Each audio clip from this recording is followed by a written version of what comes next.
लगभग 8 से 10 घंटे मेरे रोज़ के लग जाते थे। सर मैं south Africa, Lebanon, Switzerland, Congo और कंबोडिया से 11-12 किया था मैंने। फ़िलहाल पापा मेरे साओ पाउलो ब्राज़ील में पोस्टेड हैं। जिस हिसाब से मेरी लाइफ रही है, गवर्नमेंट ऑफ इंडिया ने मेरी एजुकेशन, लाइफ़स्टाइल, हेल्थ केयर सब कुछ फ़ंड किया है पापा की जॉब के कारण।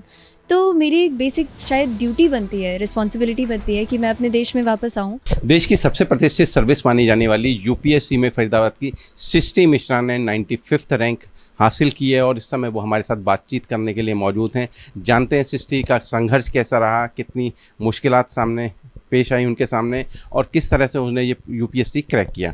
सृष्टि, सबसे पहले बहुत बहुत बधाई आपको। बहुत बहुत धन्यवाद सर, थैंक यू। सृष्टि, सबसे पहले अपना बताइए कि किस तरह का आपका पूरा दिनचर्या रहती थी, किस तरह से मेहनत की और बाकी लोगों के लिए क्या आप संदेश देना चाहेंगी जो यूपीएससी एस्पिरेंट्स हैं। जी, शुरुआत होती थी, सुबह उठती थी और कुछ खा पी के फिर मैं लग जाती थी। द हिंदू पढ़ती थी न्यूज़पेपर, तो करंट अफेयर्स वहाँ से होता था। बाकी जो स्टैटिक मटेरियल होता है, स्टैंडर्ड बुक्स, वो सारे पढ़ती थी। एनसीईआरटी बुक्स पढ़ती थी, बाकी जो लक्ष्मीकांत वगैरह हैं तो वो पढ़ती थी। और फिर वही खाने के टाइम पे मैं आती थी, खाना वाना खा के फिर जाती थी, फिर पढ़ती थी। लगभग 8 से 10 घंटे मेरे रोज़ के लग जाते थे तैयारी में। सिर्फ इतना ही, क्योंकि कहते हैं कि जो 16-18 घंटे पढ़ते हैं वो भी शायद कम रहता है, तो आपने 8 से 10 घंटे में ही कैसे अचीव किया? किसी किसी दिन हो जाते थे, 16 घंटे भी हो जाते थे ऑन एवरेज, लेकिन देखें तो 8 से 10 घंटे सफिशिएंट है। वैसे भी घंटों से नहीं नाप सकते कि कितनी पढ़ाई होती है। जितने जितने घंटे लगाएं उतने ढंग से लगाएं, वो ज़्यादा ज़रूरी है। अच्छा, जैसे सृष्टि, पता लगा कि फादर जो है एक्सटर्नल अफेयर्स मिनिस्ट्री में हैं, कई देशों में रहे हैं। कहाँ कहाँ रहे हैं आप? सर मैं south Africa, Lebanon, Switzerland, Congo और कंबोडिया से 11-12 किया था मैंने। फ़िलहाल पापा मेरे साओ पाउलो ब्राज़ील में पोस्टेड हैं। अच्छा, इतने सारे कंट्रीज़ में रहे तो फिर भी दिमाग में यूपीएससी चलता रहा। फादर लगातार करते थे, प्रेशर करते थे, या मतलब वो अवेयर करते थे, किस तरह से था पूरा? पापा ने प्रेशर कभी नहीं दिया। पापा ने सिविल सर्विस क्या होती है, एग्ज़ाम कैसा होता है, 8th क्लास में मुझे बताया था। तब हम स्विट्ज़रलैंड में थे और तब मुझे आईएएस मैंने सुना था सिर्फ कि ये कुछ होता है, तब पता नहीं था। लेकिन धीरे धीरे जैसे जैसे समझ आया, बड़ी हुई, मुझे लगा कि मुझे अपने देश में रहना है और मुझे लगा कि सिविल सर्विस सबसे बेहतरीन तरीका होगा अपने स्किल्स और अपने एबिलिटीज़ को यूज़ करने का। तो वो इंस्पिरेशन हमेशा बनी रही। प्रेशर कभी नहीं था, सारे रास्ते खुले थे और वही था कि ये मेरा सपना बन गया इवेंचुअली। क्योंकि ऑब्वियसली जब आईएएस के बारे में बताया तो मेहनत के बारे में भी बताया होगा, और क्योंकि आप इतने कंट्रीज़ में रहे तो बहुत सारे आपने देखा होगा जॉब प्रोफाइल्स और ऑप्शंस भी देखे होंगे, तो फिर भी दिमाग में उसको रखा।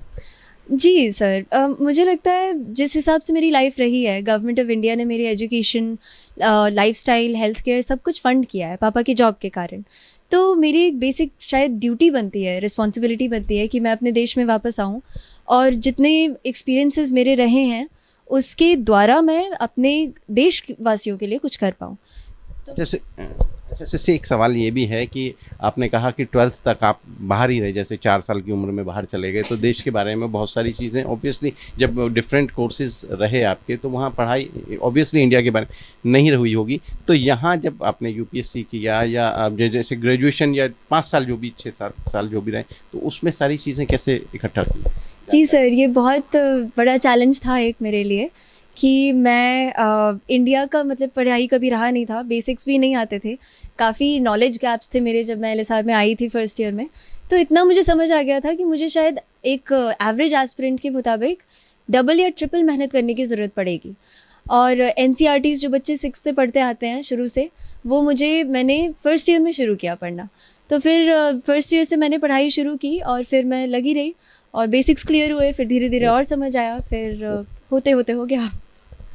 अच्छा, अब जैसे आप बता रहे हैं कि फादर जो पेरेंट्स हैं आपके दोनों ब्राज़ील में हैं, तो अब फिर यहाँ कैसे, किस तरह से प्रिपेयर कर रहे हैं, किसके साथ रह रहे हैं? मैंने ये डिसीजन लिया था कि मम्मी पापा से दूर रह के ही मैं पढ़ूंगी। वो बुलाने को वो बुला रहे थे बहुत ज़्यादा, लेकिन विद्यार्थी के लिए एकांत ज़रूरी होता है और मैं यहाँ अपनी मौसी के साथ रहती हूँ और उन्हीं के पास रह के मैंने सारी पढ़ाई की। पिछले 3-4 साल से मैं यहीं हूँ अपनी मौसी के साथ और यहीं रह के मैं पढ़ाई कर रही हूँ। अच्छा, सृष्टि कौन सा जो अटेम्प्ट था ये? ये सेकंड अटैम्प्ट था सर जी। फर्स्ट अटैम्प्ट मैंने 22 में दिया था। मेरी एज थी, कॉलेज से निकलते ही पापा ने कहा था कि दो, और थोड़ी बहुत तैयारी थी भी और मैंने दिया था, लेकिन प्री नहीं हुआ था उसमें। और फिर ये सेकंड अटैम्प्ट था मेरा और इसमें क्लियर हुआ है।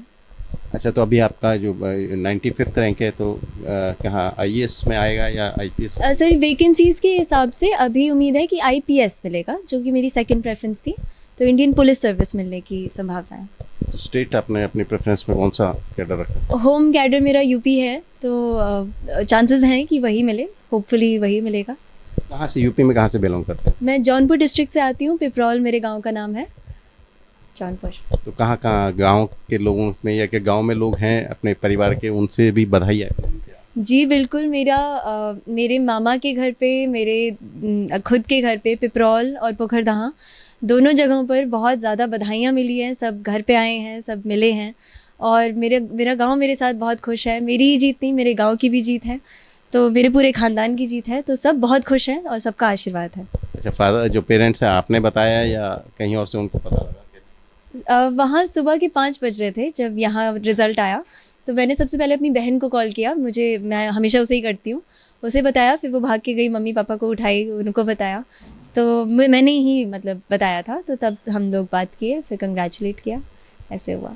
चलिए, हमसे बात करने के लिए शुक्रिया। बहुत बहुत धन्यवाद, थैंक यू। तो ये थी हमारे साथ 95th रैंक लाने वाली सृष्टि मिश्रा, जो कह रही थी कि उनकी अभी तक की जो पूरी पढ़ाई, बाकी हेल्थ सर्विसेज सारी गवर्नमेंट ऑफ इंडिया ने बियर की हैं, क्योंकि उनके फादर जो हैं भारत सरकार में नौकरी करते थे, तो लिहाजा उनके दिमाग में ये था कि जिस तरह से भारत सरकार ने उनकी सारे खर्चे उठाए हैं, भारत सरकार ने पूरी एजुकेशन देखी है, तो कहीं ना कहीं वो उसको लौटाना चाहती हैं समाज सेवा के माध्यम से। और ये सभी जानते हैं हिंदुस्तान में कि सिविल सर्विस से बढ़कर कोई और दूसरा जो क्षेत्र है वो नहीं है। हालांकि राजनीति भी है, लेकिन बहुत सारे जो छात्र हैं वो सिविल सर्विसेज को अपना ध्येय मानते हैं, और इसी के चलते सृष्टि ने यूपीएससी क्रैक किया। हरियाणा तक के लिए फरीदाबाद से सचिन गौड़।